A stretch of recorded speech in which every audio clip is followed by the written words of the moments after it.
Hello friends, welcome back to the new video. In this video guys, I will show you how can you off your lock screen pattern guys. You want to off guys your lock screen pattern, so as you can off it. Now guys, let's see how to off lock screen pattern in Vivo phone guys.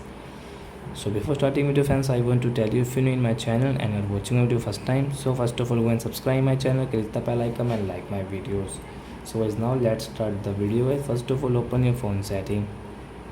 After that guys, scroll it and guys, coming on security, click on guys screen lock pattern. Guys, confirm with your pattern and guys, first one guys, you can see none option, so guys click here and guys, you want to remove your pattern. Yes guys, remove it. And guys, now guys, pattern has off and guys, we have removed our phone pattern. And guys, in our phone guys, there is no any password pin pattern. You can use your phone guys without any pattern. So I hope friends you have understood how to off lock screen pattern in Vivo phone. So that's it guys, thanks for watching my video. Now we will meet on next video with new topic. Before guys, please go and like my video, subscribe my channel. Bye bye friends.